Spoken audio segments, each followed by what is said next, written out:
Bonjour Olivier Torres. Bonjour. Vous êtes professeur à l'Université de Montpellier 1 et professeur à Montpellier Business School. Et vous travaillez depuis plusieurs années sur un sujet aussi méconnu que crucial, la santé des dirigeants d'entreprise et en particulier des patrons de PME. Vous avez d'ailleurs publié La santé du dirigeant, de la souffrance patronale à l'entrepreneuriat salutaire aux éditions de Book, un livre dans lequel vous dites notamment que le capital santé d'un dirigeant, c'est le premier capital immatériel d'une PME.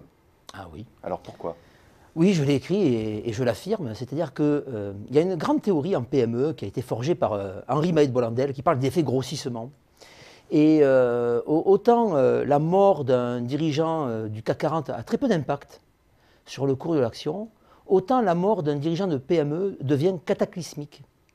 Tout simplement parce que le dirigeant de PME est aussi le propriétaire du patrimoine de l'entreprise, alors que les managers des grands groupes ne sont pas propriétaires de leur entreprise. Oui, donc la distinction est importante. Ah, elle est fondamentale, oui. Le patron patrimonial, c'est une réalité, et cette économie patrimoniale représente 99,8% des entreprises en France, qui sont des PME, des entreprises de moins de 250 salariés, en passant par, je dirais, l'entrepreneur en solo qui a créé son propre emploi.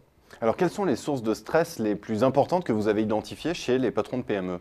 Alors, le plus gros stresseur, on a fait un travail avec Thomas Lechat, qui est un de mes doctorants, c'est, on peut s'en douter, le dépôt de bilan. Le dépôt de bilan, oui. Parce que c'est la fin d'une vie, c'est parfois même la fin d'une vie familiale. Hein. Il y a des dynasties, la 4e génération va liquider, le mot est fort, l'entreprise.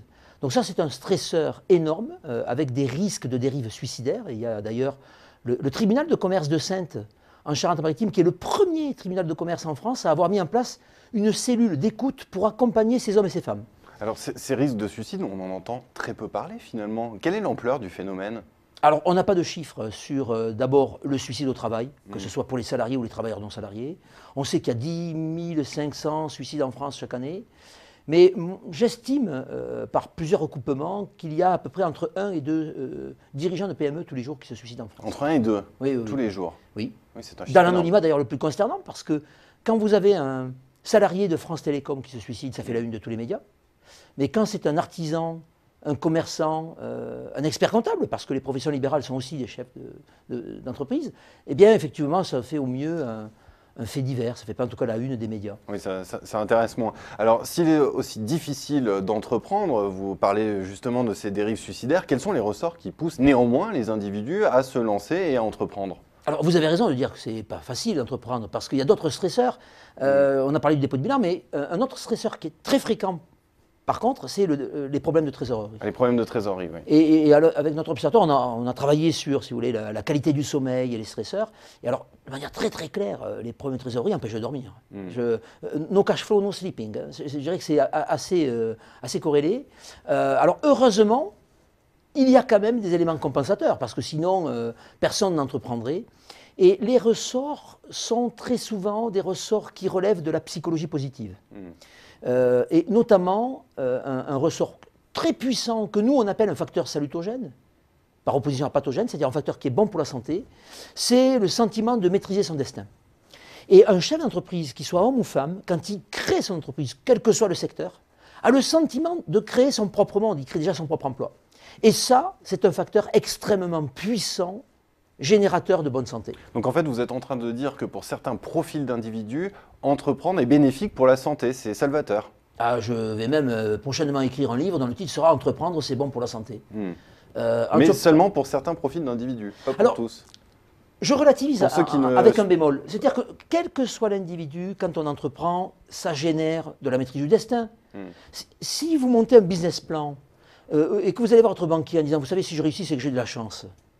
Si j'échoue, ce n'est pas de ma faute. » Personne ne va vous prêter de l'argent. Donc, être entrepreneur, c'est déjà se mettre dans une posture, naturellement, qui est dans celle d'un homme ou d'une femme qui maîtrise son destin. C'est aussi être très optimiste. Quand on entreprend, on est un investisseur, un créateur, un formateur. Ce sont des fonctions qui, de manière endogène, créent de l'optimisme. Je pourrais multiplier la démonstration. Simplement, il y a un bémol, c'est que la santé des entrepreneurs, des dirigeants de PME est meilleure, quand on la compare par exemple avec les salariés ou des 4 salariés, mais par contre elle est plus risquée. Pour le dire autrement, chez l'entrepreneur il y a des hauts très hauts, mais il peut y avoir des bas très bas. Comme par exemple le dépôt de bilan. Voilà. Vous avez dit, Olivier Torres, que vous aviez fondé un observatoire un petit peu plus tôt. Vous êtes fondateur de l'Amaroc, qui est l'observatoire de la santé des dirigeants de PME, commerçants et artisans et professions libérales. Alors, quelles sont les dernières tendances que vous avez identifiées en matière de risques sur la santé de toutes ces personnes-là? Alors, il y a les grands risques sont effectivement liés à la nature même de la PME, c'est-à-dire le risque patrimonial. Quand on dépose le bilan, ce n'est pas uniquement la fin d'une vie d'entrepreneur, c'est aussi des rétroactions sur la famille. Et j'ai souvent parlé des 3D, dépression, divorce, dépôt de bilan. Et malheureusement, d'ailleurs, ça marche dans tous les sens. Et donc, on voit bien la spirale infernale à laquelle peuvent parfois être confrontés certains dirigeants. Et donc, du coup, ça pose une grande question. C'est qu'on a besoin d'entrepreneurs dans ce pays. Entreprendre, c'est bon pour la santé, mais c'est quand même risqué. D'où une déduction parfaitement logique. Quelle politique de prévention notre pays doit-il mettre en œuvre pour justement éviter qu'il y ait de la casse? Et pour le moment, les réponses politiques ne sont pas à la hauteur des enjeux et des problématiques actuelles. Non, parce que la santé des dirigeants a été pendant très longtemps un sujet tabou. Les dirigeants eux-mêmes vous diront « mais je n'ai pas le temps d'être malade ». C'est un aveu de faiblesse. C'est un aveu de faiblesse, surtout quand on se voit comme un leader, comme un gagnant, un battant, un winner. Et donc du coup, les dirigeants n'ont jamais exprimé cette faiblesse-là. Et puis, vous savez, les services de santé au travail sont tous dédiés uniquement aux salariés. Les 2,4 millions de travailleurs non salariés n'ont pas de service de santé au travail. Donc du coup, il y a une zone aveugle qui s'est instituée. Et c'est pour cette raison-là que nous avons créé, avec l'Université de Montpellier, cette chaire de la santé des entrepreneurs et l'Observatoire Amaroc, pour justement commencer à faire des études épidémiologiques avec des médecins du travail, avec des épidémiologistes, avec des professeurs de santé publique. On est en pluridisciplinarité pour travailler sur ces sujets-là. Pour conclure, Olivier Torres, dernière question, très simple. Faut-il être nécessairement une force de la nature pour être dirigeant de PME? Non. Non. Et je pense qu'une personne qui aurait des difficultés peut tout à fait entreprendre. Vous savez, entreprendre, c'est une quête de liberté, c'est aussi un acte de libération.